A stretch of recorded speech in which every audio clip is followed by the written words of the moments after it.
control. If the sky is pink and white, if the ground is black and yellow, it's the same way you showed me.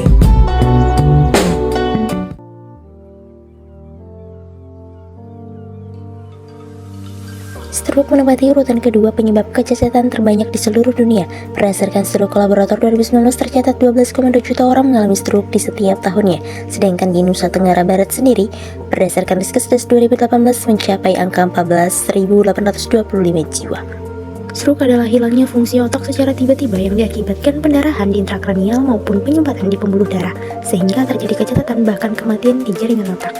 Salah satu faktor utama terjadinya stroke adalah hipertensi, karena aliran darah akan mengalami peningkatan sehingga kinerja pembuluh darah pun akan meningkat, yang selanjutnya akan mengakibatkan elastisitas pembuluh darah, dan nanti pembuluh darah akan menjadi bengkak atau aneurisme. Bengkak tersebut kemudian memberikan penekanan pada pembuluh darah sehingga terjadi pecahnya pembuluh darah. Stroke dibagi menjadi dua. Pertama, ischemic stroke terjadi ketika pembuluh darah yang membawa darah ke otak tersumbat. Kedua, hemorrhagic stroke, yaitu kebocoran atau pecahnya pembuluh darah di dalam ataupun di sekitar otak. Stroke adalah penyakit yang menyerang arteri otak dan terjadi ketika aliran darah ke otak terganggu, baik karena penyumbatan atau karena pecahnya pembuluh darah. Stroke yang disebabkan oleh bekuan darah disebut stroke ischemic. Dalam kehidupan sehari-hari, pembekuan darah bermanfaat karena ketika terjadi pendarahan, trombosit akan segera bergegas menuju pembuluh darah yang rusak dan memperbaikinya. Namun, dalam kasus stroke, penggumpalan darah sangat berbahaya karena dapat menyumbat arteri. Ada dua kemungkinan terjadinya stroke ischemic. Pertama, stroke emboli. Terjadi ketika gumpalan darah terbentuk di suatu tempat di tubuh dan berjalan melalui aliran darah dan akhirnya tersangkut di salah satu pembuluh darah kecil di otak. Emboli atau embolus, yang berarti bekuan darah yang mengalir melalui aliran darah. Yang kedua adalah stroke embotik. Saat darah mengalir melalui arteri, darah mungkin meninggalkan pelang kolesterol yang menempel pada dinding bagian dalam arteri. Sering berjalannya waktu, pelang ini dapat mempersempit arteri dan menghambat aliran darah. Trombotik atau trombus, yaitu bekuan darah yang terbentuk di dalam pembuluh darah. Stroke tidak hanya disebabkan oleh penyumbatan, namun juga pecahnya pembuluh darah di otak. Ini disebut stroke hemorragik. Faktor risiko nomor satunya yaitu tekanan darah tinggi. Stroke hemorragik dianggap jenis stroke paling mematikan. Angka kematian akibat stroke per tahun adalah 50%, dan setengah dari kematian tersebut terjadi dalam 2 hari pertama. Ketika seseorang terserang stroke, setiap menit sangatlah berarti. Sama seperti memadamkan api, dengan cepat dapat menghentikan penyebarannya. Mengatasi stroke dengan cepat juga dapat mengurangi kerusakan pada otak. Yuk kita cari tahu tanda-tanda stroke. Baik pria atau wanita, berikut 5 tanda stroke yang muncul secara tiba-tiba. Pertama, mati rasa atau kelemahan di wajah, lengan, kaki, terutama jika dirasakan di salah satu sisi tubuh. Yang kedua, kebingungan, termasuk kesulitan berbicara atau memahami pembicaraan. Ketiga, kesulitan melihat dari salah satu mata bahkan kedua mata. Keempat, kesulitan berjalan, masalah keseimbangan atau pusing. Kelima, sakit kepala, terutama sakit kepala yang parah dan datang secara tiba-tiba. Setelah melihat tanda-tanda stroke, segeralah bawa ke rumah sakit meskipun gejala sudah hilang. Jika Anda mengira seseorang terkena stroke, ingatlah kata face atau cepat. F for face, wajah. Minta orang tersebut untuk tersenyum dan periksa apakah salah satu sisi wajahnya simetris atau tidak. A for arms, lengan.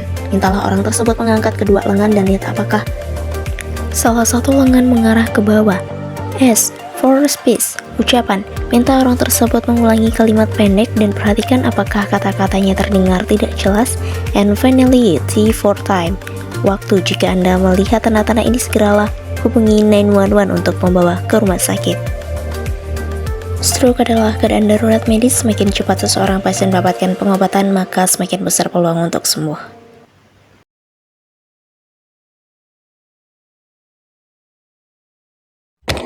Kali ini kami tengah menyusuri desa asri di pinggiran kota yang berjarak sekitar 2 km dari pusat administrasi PMK Lombok Barat, yakni Desa Banyuwangi. Bumi Urip yang berada di lereng Gunung Merejek. Di sana kami disuguhi oleh pemandangan kiri dan kanan yang sangat indah dengan persawahan semi terasa dan tumpang sari dengan pematang yang rimbun dengan berbagai tanaman sayuran. Dari Stikesarsi Mataram ke tempat tujuan sekitar 30 menit dalam perjalanan. Selama perjalanan ada beberapa jalan yang aksesnya mulai rusak dan berlubang sehingga diperlukan perhatian khusus dalam berkendara. Klien kami bernama Tuan A, usia 43 tahun, mengalami stroke sejak tahun 2019 serta memiliki riwayat hipertensi. Ia pernah dirawat di salah satu rumah sakit di Malaysia, rumah sakit Gerung, dan juga sempat menjalani fisioterapi di Rumah Sakit Umum Provinsi Nusa Tenggara Barat. Kita tahu lah lain. Siang juga enak. Kadang 2 jam kalau siang.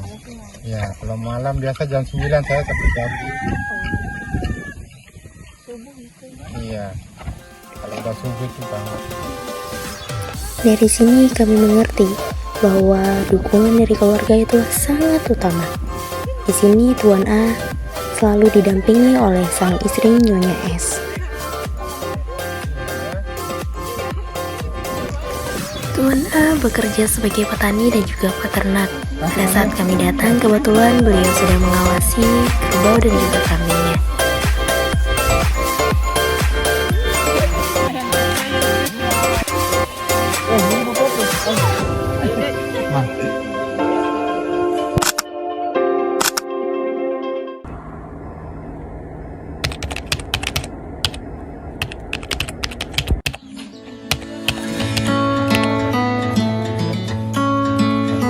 Kali ini kami akan menerapkan teori yang kami dapatkan dari kampus terkait asuhan keperawatan holistik pada stroke dengan menerapkan evidence based practice.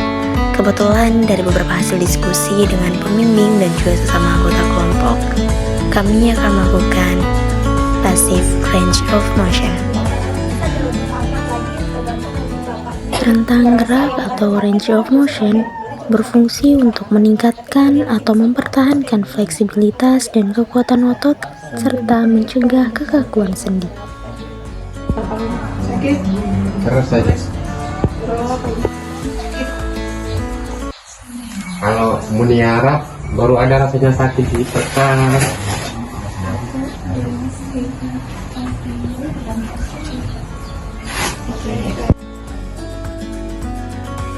Saja nggak apa-apa,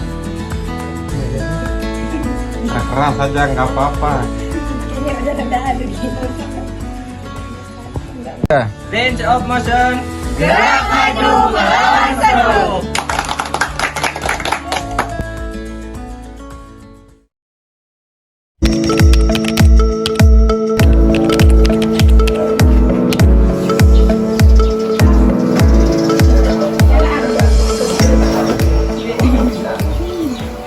Kalau duduk begini baru lama-lama.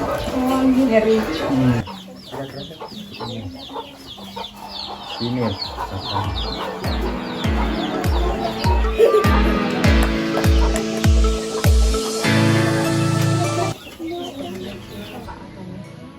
Tenang lah, banyak yang ngomong, rasa tenang.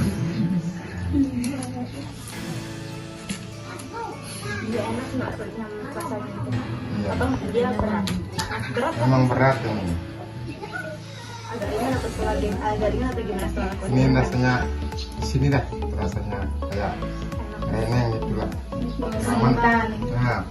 Bersama-sama mungkin barangkali selama adik-adik yang di siswa kami ini berinteraksi mungkin ada yang kurang berkenan mungkin bapak mohon. Saya hitung saya bisa sehat, dia bisa rapat ilmu, bisa belajar. Itu alhamdulillah bagi saya. Bisa Range of motion. Gerak maju melawan stroke.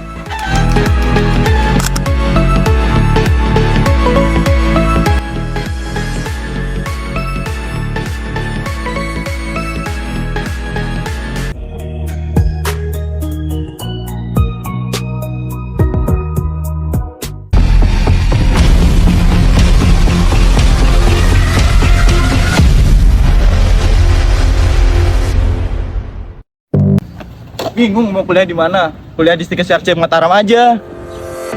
Ikutin kita tur kampus yuk.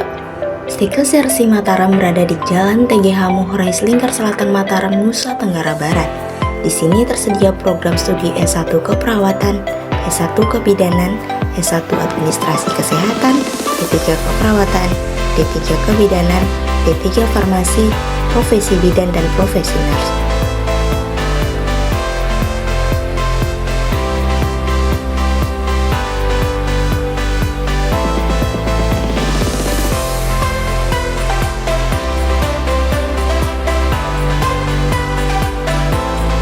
Serunya di dalam kelas itu karena dosennya selalu punya cara supaya mahasiswanya tidak bosan. Salah satunya kayak gini nih.